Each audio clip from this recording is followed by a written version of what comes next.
नमस्कार, मैं शुभांशु त्रिपाठी और आप देख रहे हैं जन एक्सप्रेस। आज की बड़ी खबर उत्तर प्रदेश से है, जहां कोर्ट का एक फैसला आया है जिसने पुलिस सिस्टम, नागरिक अधिकारों और कानून के पालन पर गंभीर सवाल खड़े कर दिए हैं। इलाहाबाद हाईकोर्ट ने साफ शब्दों में कहा है कि गिरफ्तारी के समय कारण न बताना पूरी तरह से गैर कानूनी है और इसी गंभीर लापरवाही के लिए राज्य सरकार पर 10 लाख रुपए का हर्जाना लगाया गया है। दरअसल ये मामला उन्नाव जिले से जुड़ा है, जहां मनोज कुमार नाम के एक व्यक्ति को 27 जनवरी 2026 को पुलिस ने गिरफ्तार किया था। लेकिन सबसे चौंकाने वाली बात ये रही कि ना तो उन्हें गिरफ्तारी का कारण बताया गया, ना ही उनके परिवार को सूचना दी गई और ना ही उनके अधिकारों के बारे में जानकारी दी गई। यानी जो एक नागरिक का मूल अधिकार है, उसे पूरी तरह नजरअंदाज कर दिया गया। इस पूरे मामले को चुनौती देते हुए याचिकाकर्ता ने हाईकोर्ट का दरवाजा खटखटाया। सुनवाई के दौरान कोर्ट ने पाया कि गिरफ्तारी की प्रक्रिया में गंभीर खामियां थी। यहाँ तक कि 28 जनवरी को मजिस्ट्रेट द्वारा दिया गया रिमांड आदेश भी सही आधार पर नहीं था। इसीलिए कोर्ट ने रिमांड आदेश को रद्द कर दिया और कहा कि अगर व्यक्ति किसी अन्य मामलों में वांछित नहीं है तो उसे तुरंत रिहा किया जाए। अब समझते हैं कि संविधान क्या कहता है। यहाँ सबसे अहम बात आती है आपके अधिकारों की। भारतीय संविधान का आर्टिकल 22 साफ तौर पर कहता है कि गिरफ्तारी के समय व्यक्ति के कारण बताना अनिवार्य है, उसे वकील से सलाह लेने का अधिकार है और उसके परिवार को सूचना देना भी उतना ही जरूरी है।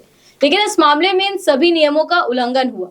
हाईकोर्ट ने इसे सिर्फ एक प्रक्रिया की गलती नहीं माना, बल्कि इसे व्यक्तिगत स्वतंत्रता का उल्लंघन भी बताया। कोर्ट ने कहा कि ये इलीगल डिटेंशन यानी गैर कानूनी हिरासत है और ये सीधे सीधे नागरिक के मौलिक अधिकारों पर हमला है। इसी आधार पर कोर्ट ने राज्य सरकार को 10 लाख रुपए मुआवजा देने का आदेश भी दिया है। कोर्ट का मानना है कि जब किसी व्यक्ति की आजादी छीनी जाती है और वो भी बिना कानूनी प्रक्रिया के, तो ये न सिर्फ गलती है बल्कि गंभीर अपराध है। इसीलिए सरकार को मुआवजा देना होगा और चाहे तो ये रकम दोषी अधिकारियों से वसूली जा सकती है। यह आदेश साफ संकेत देता है कि अब ऐसी लापरवाही पर सीधा आर्थिक दंड भी लगाया जाएगा। ये फैसला सिर्फ एक केस तक सीमित नहीं है, बल्कि ये पूरे पुलिस प्रशासन के लिए एक चेतावनी भी है।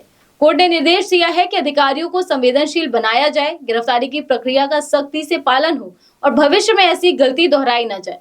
अब सवाल उठता है कि क्या पुलिस बिना वजह किसी को उठा सकती है? क्या कानून के नाम पर अधिकारों को कुचला जा सकता है? इस फैसले के बाद जवाब साफ है, नहीं, बिल्कुल नहीं।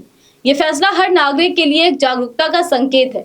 अगर आपके साथ या आपके किसी जानने वाले के साथ बिना कारण गिरफ्तारी होती है या अधिकारों की जानकारी नहीं दी जाती है, तो आप कानूनी तौर पर इसे चुनौती दे सकते हैं। आज उत्तर प्रदेश से आया ये फैसला एक मिसाल है कि कानून से ऊपर कोई नहीं है, चाहे वो सिस्टम ही क्यों ना हो। आपके अधिकार ही आपकी सबसे बड़ी ताकत है और अगर उनका उल्लंघन होगा तो अब जवाब भी देना होगा। फिलहाल इस खबर में बस इतना ही। देश दुनिया की ऐसी और तमाम खबरों को जानने के लिए आप देखते रहिए जन एक्सप्रेस। धन्यवाद।